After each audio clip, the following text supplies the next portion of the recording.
तो चलिए स्टार्ट करते हैं class 10th NCERT chapter 3 pair of linear equation in two variable exercise 3.3 का क्वेश्चन नंबर 1 का फोर्थ पार्ट। ठीक है, तो इस फोर्थ पार्ट में हम लोगों को सब्स्टिट्यूशन मेथड से एक्स और वाई का वैल्यू फाइंड करना है। कैसे करेंगे? सबसे पहले तो हम लोगों को दो इक्वेशन दिया है तो नेमिंग कर लेंगे, नंबरिंग कर लेंगे, कौन इक्वेशन नंबर 1 है कौन इक्वेशन नंबर 2 है। किसी को भी इक्वेशन नंबर 1 2 हम लोग मान सकते हैं। तो यहाँ पे लिखिए late 0.2x plus 0.3y equal to 1.3, ये इक्वेशन नंबर 1 हुआ। 0.4x plus 0.5y equal to 2.3, ये इक्वेशन नंबर 2 हुआ। बात समझ में आया? मतलब आपको इतना समझ में आ गया ना कि इक्वेशन नंबर हम लोग कैसे बताते हैं कि इक्वेशन नंबर 1 कौन है, इक्वेशन नंबर 2 कौन है। किसी को भी आप दे सकते हैं कि इक्वेशन नंबर 1 ये है, इक्वेशन नंबर 2 ये है। बात समझ में आया? अब क्या करना है कि हम लोगों को किसी भी एक वेरिएबल को फाइंड करना है। कैसे फाइंड करेंगे? किसी भी एक इक्वेशन का यूज करते हुए। और कैसे फाइंड करेंगे? कोई रास्ता ही नहीं है, यही तरीका ही होता है वैल्यू फाइंड करने का। तो चलिए हम चाहते हैं कि इक्वेशन नंबर 1 का यूज करते हुए इसका कोई भी एक वेरिएबल का वैल्यू फाइंड कर लें, एक्स का ही फाइंड कर लेंगे। ठीक है, तो चलिए यहाँ पे लिखते हैं फ्रॉम इक्वेशन 1। क्यों फ्रॉम इक्वेशन लिख रहे हैं 1? क्योंकि हम इक्वेशन नंबर 1 का यूज कर रहे हैं, तो हमको ये बताना ज़रूरी है, जो भी मेरा कॉपी देख रहा है या फिर देखेगा उसको ये बताना ज़रूरी है कि हम ये जो वैल्यू फाइंड कर रहे हैं, जो हम ये काम कर रहे हैं अगला स्टेप में, वो इक्वेशन नंबर 1 से हम काम कर रहे हैं। तो इक्वेशन नंबर 1 को लिख दीजिएगा 2.2x plus 0.2x plus 0.3y equal to 1.3।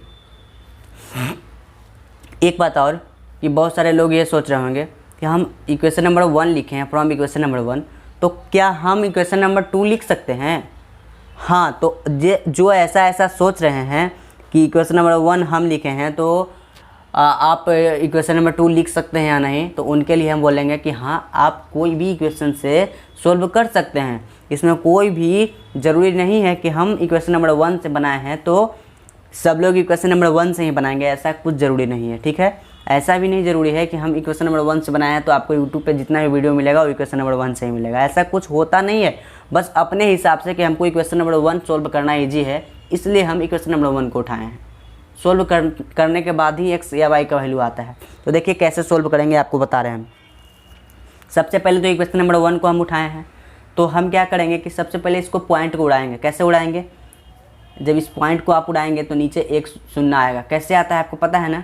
चलिए ये बात पता होगा आपको। फिर भी यहाँ पे भी एक शून्य आएगा, यहाँ भी एक शून्य आएगा। शून्य मतलब 0 आएगा। बात समझ में आ रहा है आपको?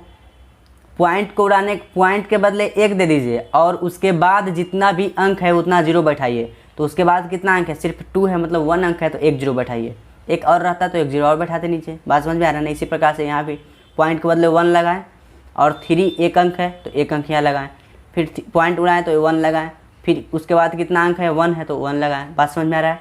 अब क्या करेंगे कि एलसीएम ले लेंगे, एलसीएम ले लेंगे या फिर वाई का वैल्यू एक जगह भेज देंगे। बात समझ में आ रहा है ना? तो चलिए भेज ही देते हैं। तो हम एक्स का वैल्यू निकालेंगे तो वाई का वैल्यू हम भेज देंगे इधर उस साइड।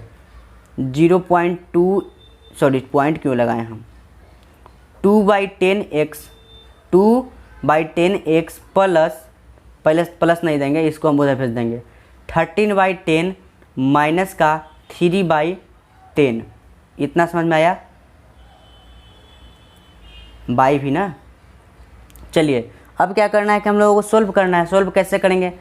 2/10x को रहने देंगे और इसको एलसीएम लेंगे तो 10 हुआ, ये 13 माइनस 3y हुआ। अब देखिए ये 10 से 10 साफ हो गया।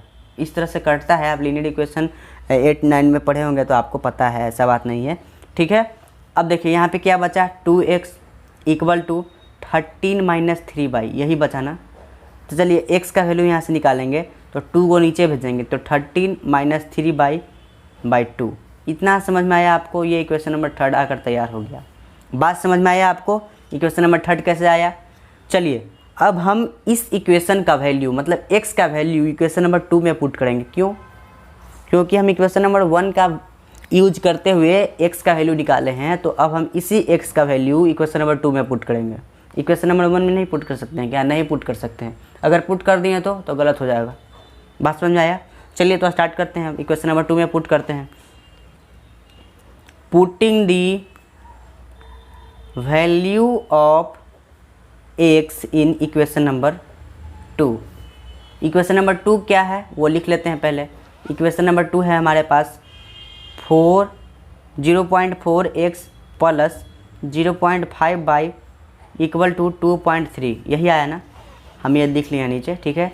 अब x के जगह पे पुट करना है उस वैल्यू को। तो सबसे पहले तो पॉइंट को उड़ा ही देते हैं, ठीक है ना, पहले पॉइंट को उड़ा ही देते हैं। तो इस पॉइंट को उड़ाएं तो नीचे 10 आया, इस पॉइंट को उड़ाएं तो नीचे 10 आया, इस पॉइंट को उड़ाएं तो नीचे 10 आया।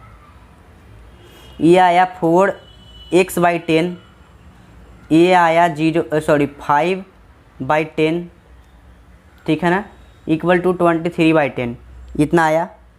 ये इतना सबको आ रहा है। चलिए, इतना आने के बाद क्या करना है आपको कि किसी भी, चलिए सबसे पहले हम लोग क्या करते हैं कि एलसीएम ले लेते हैं, आसान होगा कि 10 कट जाएगा, है ना। तो एलसीएम लेते हैं। तो यहाँ पे आया 4x प्लस 5 इक्वल टू यहाँ पे 23/10 हुआ। अब देखिए ये 10 साफ हुआ कि नहीं, चलिए 10 साफ हुआ। यहाँ पे बचा 4x प्लस 5 इक्वल टू 23, यही बचा। तो हम लोग यहाँ पे क्या लिखे हैं कि हम x का वैल्यू पुट करें इक्वेशन नंबर 2 में। तो इक्वेशन नंबर 2 ही है ना, इसको तो सोल्व करके इतना लाए हैं। चलिए, तो इस इक्वेशन में, ये इक्वेशन नंबर 2 में हमको x का वैल्यू पुट करना है। तो x का वैल्यू क्या है, 13 - 3 इक्वल टू 2। तो 4 को ऐसे ही रहने दीजिए। अब जो x का वैल्यू आया है ना, ये वाला, इसको पुट कर देना है यहाँ पे। तो यहाँ पे आया है 13 माइनस का 3/2, ठीक है, प्लस का 5 इक्वल टू 23। देखिए हम लोग यहाँ पे भी x का वैल्यू पुट कर सकते थे, लेकिन दिमाग लगाइए कि अगर हम लोग यहाँ पे पुट करते तो कितना हार्ड हो जाता कैलकुलेशन, है ना।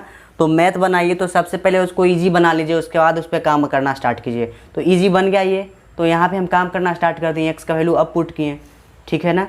अगर आप लोग बनाते तो आप लोग को ये नहीं कर रहे हैं कि आप लोग यहीं पे पुट कर देते, लेकिन कुछ बच्चा ऐसा है जो पुट कर देता है यहाँ पे, है ना, यहीं पे पुट कर देता है x का वैल्यू, तो हार्ड हो जाता। फिर गलत होता है तो फिर वो बोलता है कि हमको तो समझ में ही नहीं आया। तो बात समझ में आया ना, सबसे पहले इजी बनाना सीखिए। तो देखिए अब यहाँ पे इजी बन गया। अब यहाँ से 2 से 2 कैंसिल, 2 से 4 कैंसिल भी हो रहा है 2 टाइम्स। अब मल्टीप्लाई कीजिए, 13 दूनी का 26 हुआ, माइनस 3 दूनी का 6 हुआ, प्लस का 5 हुआ, इक्वल टू 23 हुआ। इतना तो समझ में आ रहा होगा आपको। चलिए, तो अब आप क्या देख रहे हैं, ये 26 को यहीं पे रहने दीजिए। तो 26 और ये माइनस का y हुआ, इक्वल टू 23 हुआ। अब 23 को इधर लाइए, 26 माइनस 23 इक्वल टू y। तो यहाँ पे 3 इक्वल टू y। y का वैल्यू क्या आया, y का वैल्यू आया है 3, ठीक है ना, y का वैल्यू क्या आया है 3। बात समझ में आया आपको। अब इस y का वैल्यू हम क्या बोलते हैं, हमेशा कि इक्वेशन नंबर 3 में पुट कर दीजिएगा। किसी भी इक्वेशन में पुट कर सकते हैं, यहाँ भी किसी भी इक्वेशन में पुट कर सकते हैं, आंसर आ जाएगा। इक्वेशन नंबर 3 में पुट कीजिए ये y का वैल्यू, ठीक है ना। तो चलिए ax इक्वल टू 13 माइनस का 3y/2, ठीक है। तो ये y के जगह पे हम लोग को 3 पुट करना है। तो x इक्वल टू 13 माइनस 3 × 3/2, तो ax इक्वल टू 13 माइनस 9/2, ठीक है। तो अब घटाइए, तो 9, 10, 11, 12, 13 कितना आएगा, 4 आएगा ना। तो 4/2 लिखेंगे, तो यानी कि 2। तो यहाँ पे x चलता आ रहा है, तो x इक्वल टू 2। बात समझ में आया आपको, मतलब x 2 आया और y क्या आया, 3 आया। तो उम्मीद करते हैं कि ये भी वीडियो आपको समझ में आया होगा। तो चलिए मिलते हैं अगले पार्ट में, जो कि 5th पार्ट होगा क्वेश्चन नंबर 1 का। तो थैंक यू।